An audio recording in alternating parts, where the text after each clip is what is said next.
Hello students, कैसे हो बेटा। तो आज हम बेटा करेंगे energy of a liquid. Energy of a liquid, right. Energy of a liquid. तो एनर्जी ऑफ अ लिक्विड में सबसे पहले हमारे पास क्या आता है। आपको पता है कि liquid can possess 3 types of energy. कौन कौन सी? Kinetic energy, potential energy and pressure energy, right. Clear. तो हमारे पास 3 टाइप्स ऑफ एनर्जी हैं, 3 types of energy: kinetic energy, potential energy and pressure energy, right. What is kinetic energy? Kinetic energy क्या होती है? The energy possessed by a liquid due to its motion. Energy possessed by a liquid due to its motion, that is kinetic energy. Okay, ये तो सभी को पता है कि energy possessed by a body due to its motion, that is known as kinetic energy. तो kinetic energy का formula सभी को पता है, कोई ऐसा तो नहीं है जिसको नहीं पता काइनेटिक एनर्जी का फार्मूला। अभी तो सिलेबस भी खत्म होने वाला है, राइट। तो काइनेटिक एनर्जी का फार्मूला सभी को पता होना चाहिए, हाफ mv², राइट। तो काइनेटिक एनर्जी का फार्मूला सभी को पता है, हाफ mv²। हमने क्या निकालना है? हमें क्या चाहिए? Kinetic energy per unit mass. क्या चाहिए? Kinetic energy per unit mass. So kinetic energy per unit mass मतलब m के साथ डिवाइड करोगे but you will get half v²। So kinetic energy per unit mass किसके बराबर है? हाफ v² के बराबर। Is that clear? उसके बाद आ गया हमारे पास पोटेंशियल एनर्जी। पोटेंशियल एनर्जी क्या होती है? Energy possessed by a body due to its position.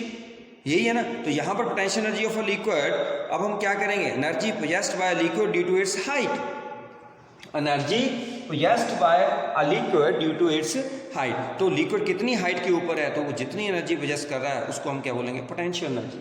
So what is potential energy? That is mgh। तो potential energy, this is potential energy, लेकिन हमें चाहिए potential energy per unit mass, that is equal to gh। Kinetic energy per unit mass, that is half v². Potential energy per unit mass, that is equal to gh. Is that clear? समझ आ गई? उसके बाद हमारे पास आ गया that is pressure energy। ठीक है, हमारे पास क्या आ गया? pressure energy। What is pressure energy? pressure energy क्या होती है? प्रेशर एनर्जी क्या? Energy possessed by a liquid by virtue of its pressure. Energy possessed by a body by virtue of it's motion, that is kinetic energy. Energy possessed by a body by virtue of its position, that is potential energy. Energy possessed by a liquid by virtue of its pressure, that is called pressure energy. अगर आप liquid में ले रहे हो तो आपने liquid लिखना है, अगर बॉडी है तो आपने बॉडी। अब प्रेशर एनर्जी है तो प्रेशर एनर्जी किसकी आएगी? लिक्विड की आएगी या एयर की आएगी? तो हम क्या बोलेंगे? Energy possessed by a liquid by virtue of its pressure, that is called pressure energy. तो kinetic energy per unit mass आपको पता चल गया, potential energy per unit mass पता चल गया। अब हम प्रेशर एनर्जी की बात कर रहे हैं। अब प्रेशर एनर्जी को आप कैसे देखोगे? हमारे पास ये एक कंटेनर है, राइट। उस कंटेनर में आपने क्या डाला हुआ है? लिक्विड डाला। उस कंटेनर में आपने क्या डाला हुआ है? लिक्विड। ठीक, क्लियर। कंटेनर है, उसके अंदर उसने लिक्विड डाला हुआ और यहां पर ये एक पिस्टन है। ठीक, ये एक पिस्टन लगा हुआ है। ओके, यहां पर पिस्टन लग गया। पिस्टन लग गया तो क्या होगा कि आपके पास वेसल है, वेसल है, उसमें एक पिस्टन लगा हुआ है, right. Let this vessel is filled with the liquid of density rho। ये जो लिक्विड है इसकी डेंसिटी कितनी है? That is rho, right। अब A क्या है? Area of cross section of the piston, and P is the pressure experienced by the liquid। यहां पर जो एरिया है वो क्या है? A, area of the piston, और P यहां पर क्या है? प्रेशर। जो लिक्विड इसके ऊपर प्रेशर क्या कर रहा है? एक्सर्ट कर रहा है, जो एक्सपीरियंस कर रहा है। Now force acting on the piston, force acting on a piston। Force किसके बराबर होती है? Pressure into area. फोर्स जो है वो किसके बराबर है? Pressure into area. अब अगर ध्यान से सुनना आपने कि if dx be the distance moved by the piston, मान लो ये पिस्टन यहां से यहां पर चला गया, यहां पर चला गया, यहां पर थ्रू अ डिस्टेंस dx। मेरी बात समझ रहे हो? क्योंकि ये पानी जो है इसको पीछे की तरफ धकेलेगा। सपोज करो पिस्टन dx डिस्टेंस मूव कर गया। If dx is the distance moved by the piston then work done by the force. तो कितनी work done? Work done by the force, work done by the force. आपने लिखना है if dx is the distance by which the piston is moved, right. तो हमारे पास जो work done होगा, work done by the force, वो किसके बराबर है? Small amount of work done, that is PA/dx। तो वर्क डन क्या है? PA/dx। तो एरिया इंटू लेंथ क्या होता है? वॉल्यूम। तो क्या बन गया ये? P/dV। क्लियर है? क्या बन गया? P/dV, right. तो dW हमारे पास किसके बराबर आ गया? PdV के बराबर आ गया। Okay, clear. तो हमारे पास एरिया इंटू लेंथ क्या होता है? वॉल्यूम। अब dx है तो हमने dV ले लिया वहां। So this work is done equal to, जो वर्क आपने किया, this work done that is equal to pressure energy of the liquid. ये वर्क डन जो है ये किसके बराबर है? Pressure energy of a liquid, right. Clear है? अब डेंसिटी आपने पढ़ी है। डेंसिटी क्या होती है? Mass upon volume.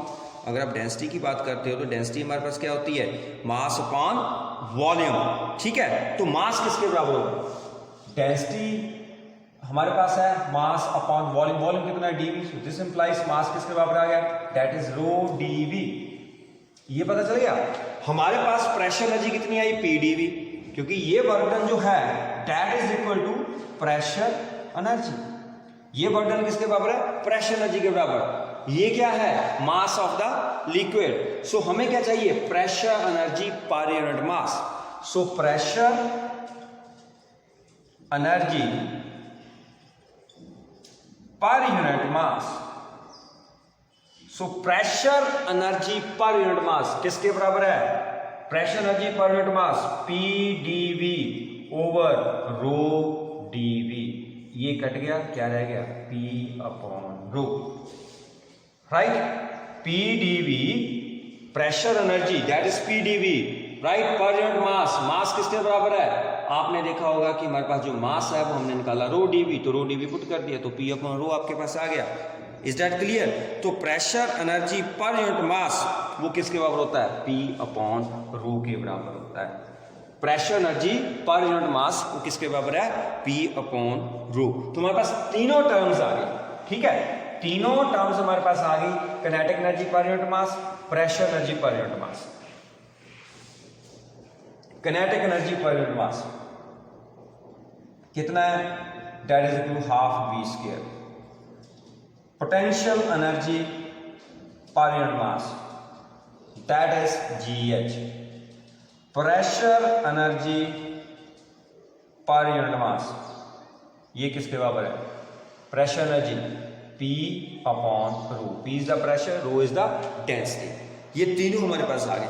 तो अब इन तीनों एनर्जीज जो है हमारे पास, kinetic energy per unit mass, potential energy per unit mass और pressure energy per unit mass, इनको यूज करके हम बर्नौलीज थ्योरम जो है वो प्रूफ करेंगे। State and proof Bernoulli's theorem, right. ये पता चल गया। नाउ क्वेश्चन हमारे पास बहुत इंपॉर्टेंट है। State and proof Bernoulli's theorem.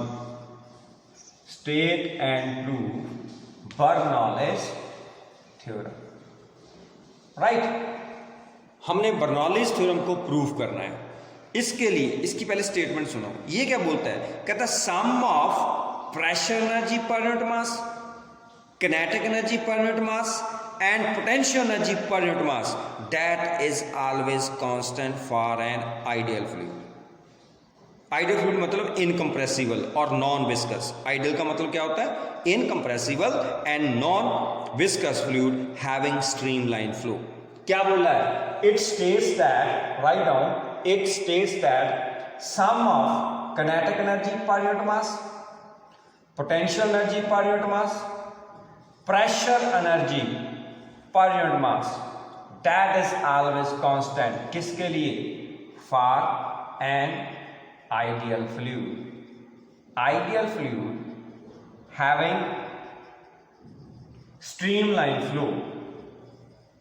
Ideal fluid having streamline flow. Right? Clear? Ideal fluid कौन सा होता है? इनकम्प्रेसिबल और नॉन विस्कस। ये जो आइडियल फ्लूइड है इसका मतलब क्या होता है कि लिक्विड जो है वो इनकम्प्रेसिबल है, incompressible liquid and non viscous, incompressible and non viscous, right? Incompressible and non viscous.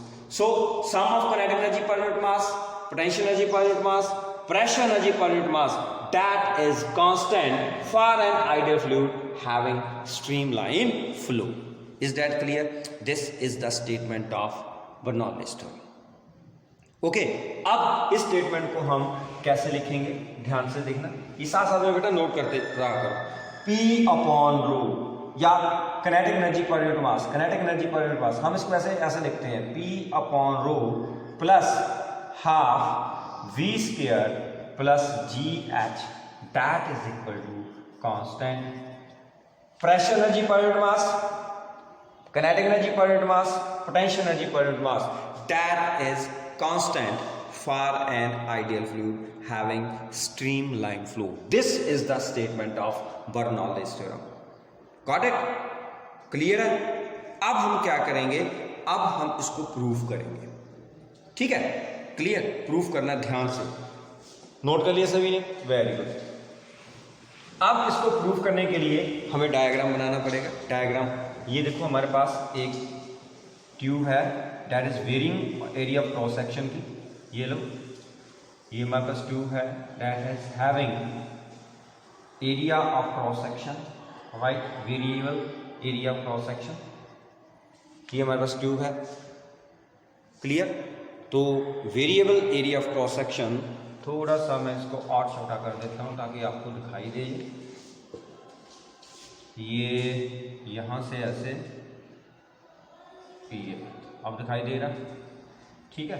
ये ट्यूब है हमारे पास that is varying area of cross section, और इसकी सेंटर से यहाँ पर हाइट कितनी हमने रखी है, दैट इज h1।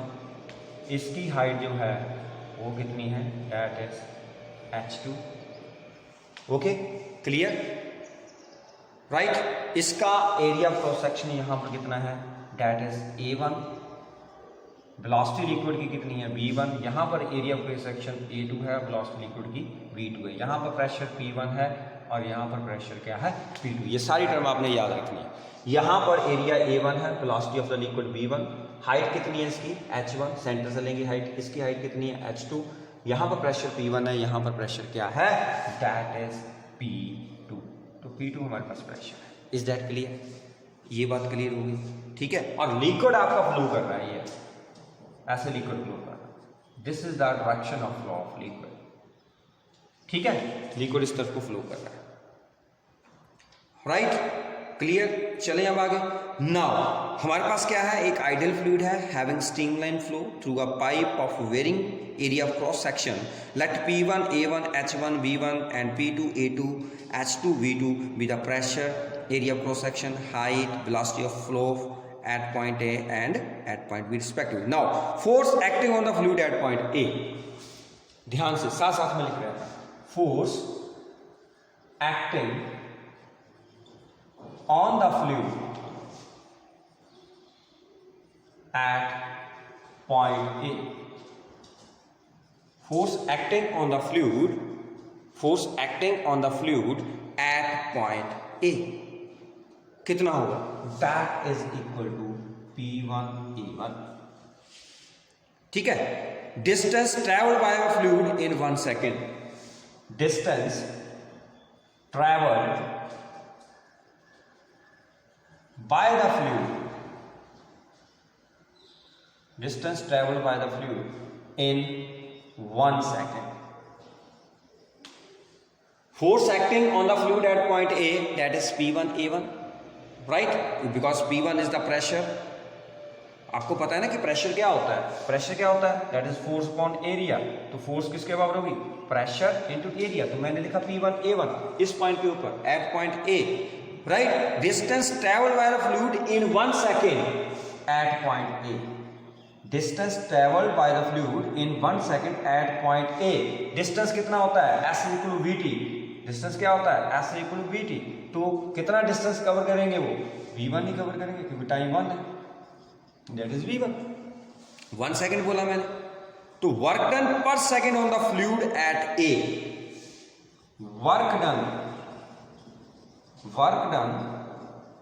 पर second, work done per second, ध्यान से सुनना, work done per second on the fluid at A, on the fluid at A. Work क्या होता है, फोर्स इनटू डिस्टेंस। फोर्स कितना है, that is P1 A1।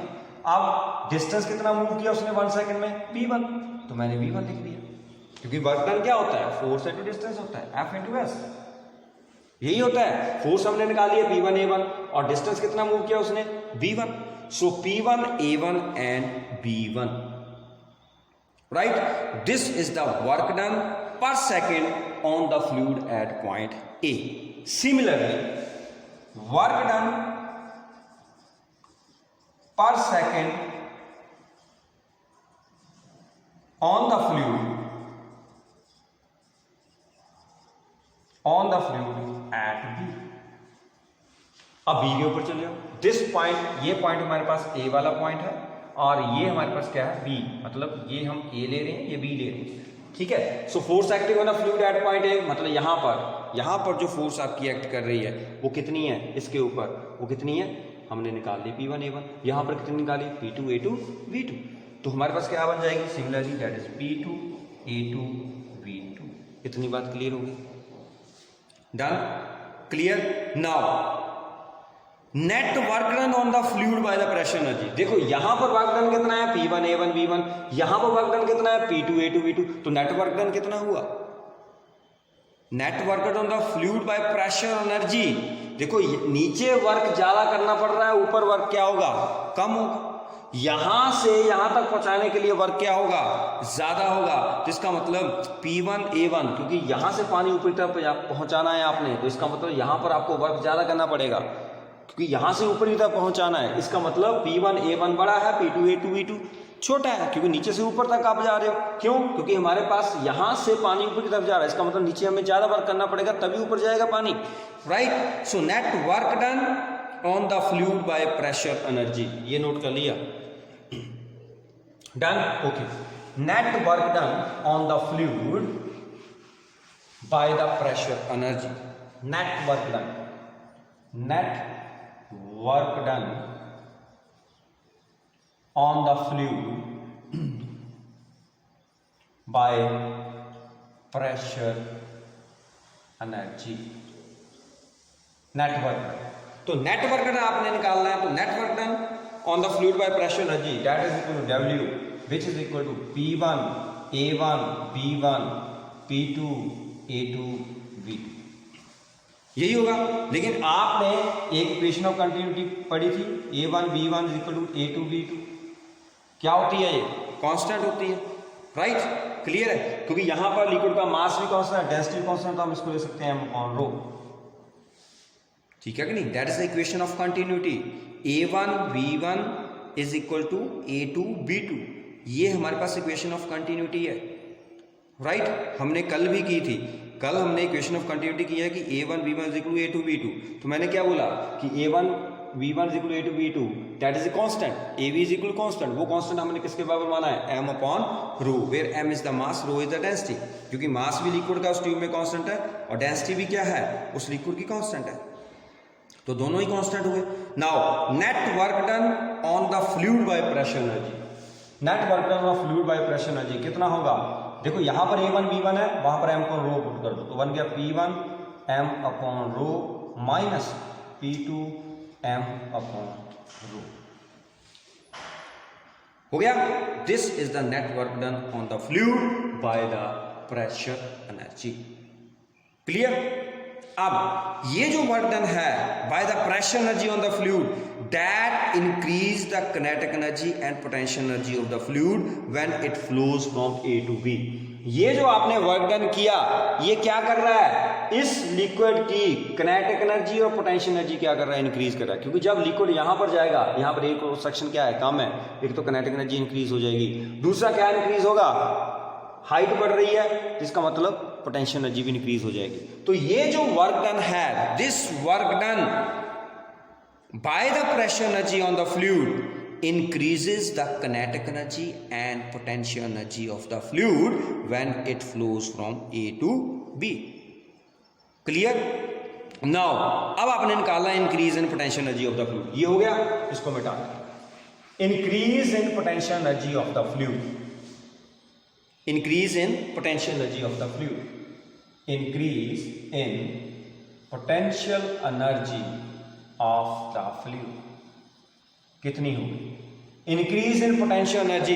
Potential energy को हम कैसे इंक्रीज करेंगे, potential energy at B minus potential energy at A. आपको पता है कि mgh2 बड़ी है, हाइट के अकॉर्डिंग होती है, ये बन गया। Now increase in kinetic energy, increase in kinetic energy of the fluid, ये भी निकालो, ये किसके बराबर होगी, यहां पर काइनेटिक एनर्जी क्या होगी, कम होगी, ऊपर क्या होगी, ज्यादा है, तो आपको पता ही है। इसका मतलब काइनेटिक एनर्जी यहां पर ज्यादा होगी बी के ऊपर, तो आप लिखोगे half M v2 square minus half M v1 square.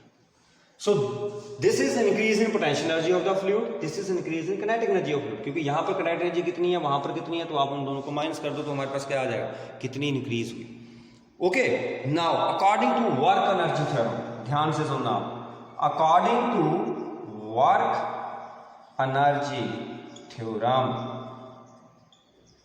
Work energy theorem क्या बोल रही है, वर्क एनर्जी थ्योरम क्या बोल रही है कि work done by the pressure energy, work done by the pressure energy, right, work done by the pressure energy वो किसके बराबर होगी, that is equal to total increase in energy, total increase in energy.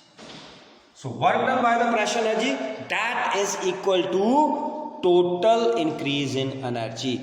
मेरी बात ध्यान से सुनना, मैंने क्या बोला, according to work energy theorem, work done, work done, ये work done by the pressure energy, ठीक है।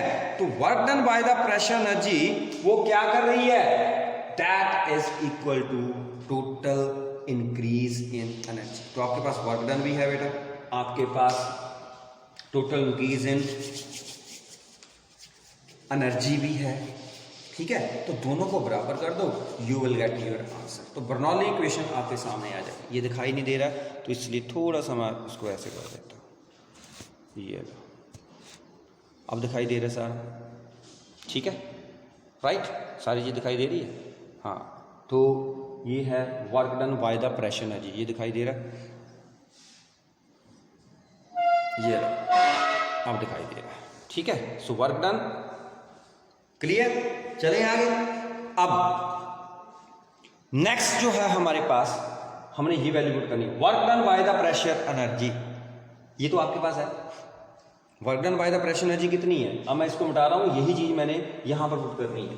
So work done by the potential pressure energy कितनी है, बताओ मुझे, वर्क डन कितना है, that is P1 upon rho into M, P1 upon rho into M minus, ऐसे ही था P2m अपॉन रो, ऐसे ही है ना, P1m upon rho minus P2m upon rho. अब total increase in energy, total increase in energy मतलब पहले आ गया mgh2 minus mgh1 plus half mv2 square minus half mv1 square, यही आ रहा है। ओके, क्लियर, सॉल्व कर लो इसको। देखो सभी में m है, m सभी में है, m कैंसिल हो गया, तो क्या बचेगा हमारे पास, सभी में m है, देखो ध्यान से, सभी में m है, तो m हमने क्या कर दिया, यहां से कैंसिल कर दिया, ठीक है। तो क्या बच गया, ये बन गया P1 upon rho minus P2 upon रो, ये बन गया GH2 माइनस GH1, आगे क्या है plus half V2 square minus half V1 square, यही था। ये बात क्लियर होगी, क्लियर है? चले आगे, अब P1 वाली टर्म एक तरफ कर लो, 1 वाली टर्म P1 अपॉन रो, इधर क्या है plus half V1 square plus GH1, ये हो गया। उसके बाद आ गया P2 upon rho plus half V2 square plus GH2, तो क्या बन गया ये P upon rho plus half V square plus GH that is equal to constant, right? ये हो गया, क्योंकि जब ये आपस में बराबर है, देखो P1 अपॉन रो P2 upon rho plus half V1 square plus half V2 square बराबर है, तो इसका मतलब ये सारी टर्म क्या है, कांस्टेंट है। तो hence proved, this is known as Bernoulli's equation. क्या बोलते हैं हम इसको, Bernoulli's equation, this is known as Bernoulli's equation. Okay, समझ आ गई? इसमें हमारे पास एक और भी आता है कि प्रेशर हेड क्या होता है, वेलोसिटी हेड क्या होता है, ग्रेविटेशन हेड क्या होता है। Divide the whole equation by G। अगर आप इस इक्वेशन को, ये नोट कर लिया आपने, कर लिया? ओके, मैं मिटा रहा हूं, ठीक है। अगर आपने इस इक्वेशन को G के साथ क्या कर दिया, divide the whole equation by G, divide the whole equation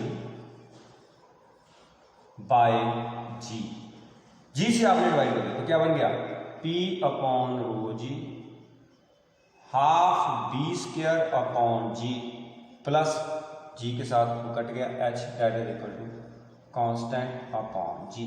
this is known as pressure head.